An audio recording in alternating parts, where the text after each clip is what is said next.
You know I love this, being able to share what I'm learning with all y'all today. I think this is a great opportunity. And it is close to 2 a.m. in the morning, but I really wanted to do this and I'm really excited.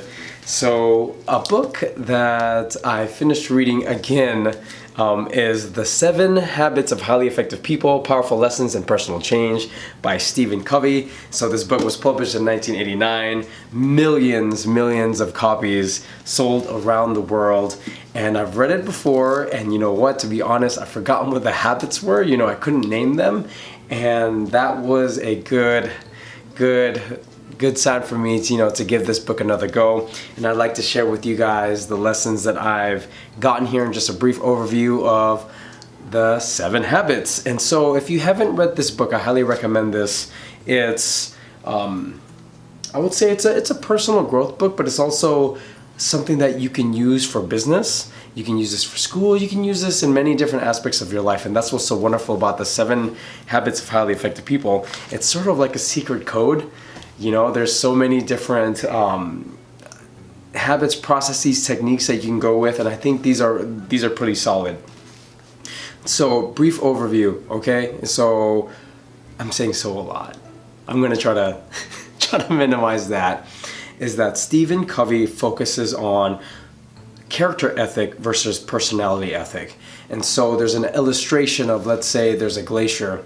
Right now, the tip of the iceberg that's over the water would be considered the personality ethic, which focuses on process and techniques. And these things change with time, with different, I wouldn't say fads, but new techniques come out all of the time. And so that's like the personality ethic versus the character ethic, which is the foundation. It's the great mass that you don't see that's underneath the water. And more about this book, Before the Habits, is it's very paradigm and principle centered. So when you're thinking about a paradigm, that's like a lens. It's the lens in which you view the world and that you view things in general. And then there's main principles that he goes over in this book. So I highly recommend this. This is just a summary about the 7 habits. And now these habits are broken out of 3 different sections, okay? So the first one is private victory. And we must be able to lead ourselves effectively before we can lead others, and to be interdependent, which I'll go over in a little bit, in our connections, our interactions with other people.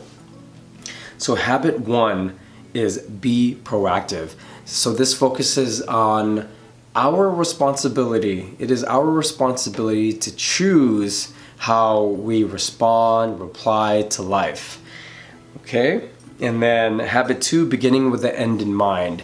And so he leads you in the beginning of chapter 2, or habit 2, with a visualization. So just forget everything you're doing right now, right? Just forget about the work you have, forget about the schoolwork, forget about the chores and errands that you have, and then imagine that you're at a funeral. And you're there, and you see all these people there, and I'm not going to spoil what's in the book, but that funeral that you're witnessing is your own. And so imagine how you would want the people that are attending to feel and be, and the reflections on your life. So literally to think about the end, to keep that in the end of mind. And so there's other ways, look at how you would want your work to end up, your school to end up, your relationships, to have those goals in mind.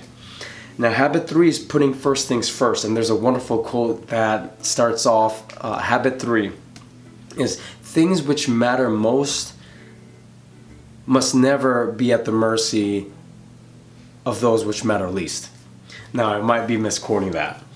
Okay, and so with keeping habit 2, the vision and the goals in mind is to actually physically make it happen. Okay, now the second section, so those are habits 1 through 3. Now the second section is public victory. So how to work effectively with others. So I'm writing my notes here. It's a lot from this book.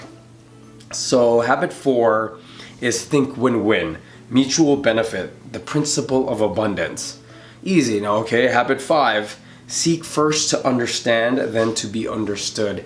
And this is something that I've learned and relearned many times growing up in the church community I had. That's something that's that's brought over in Christianity is seek first to understand and then to be understood, and I love that. So empathetic communication, and then understand, and then there's we're given 2 ears and 1 mouth, so to listen twice as much as we talk. That's not necessarily said here, but that's said in many and written in many books that I've read recently. Okay, so habit 6 is synergize, so creative cooperation and celebrating our differences. And this is pretty neat because there's, just imagine 1 + 1 = 3, 4, 5, 6, 7, 8, 9, 10. So synergize.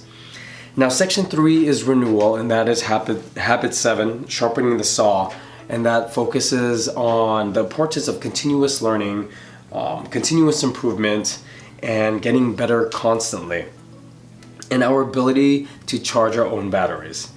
So again, habits 1 through 7 are: habit 1, be proactive; habit 2, begin with the end in mind; habit 3, put first things first; habit 4, think win-win; habit 5, seek first to understand, then to be understood; habit 6, synergize; and habit 7, sharpen the saw. So if you guys would like to read this book, I'm going to put a link down here.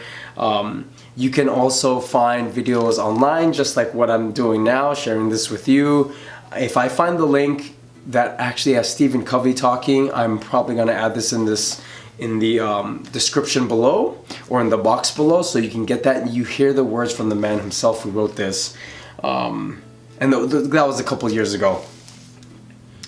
And yes, so I hope you guys like this. If you found this helpful, please like and subscribe on my YouTube channel. And to all my friends and family who are watching this on Facebook, give this a like. And if you thought this was helpful, and if you want to see more nice things like this, just let me know. And please support my YouTube channel. Until next time, this is your boy Bobby Amigan. Yeah, Bobby Amigan. Peace.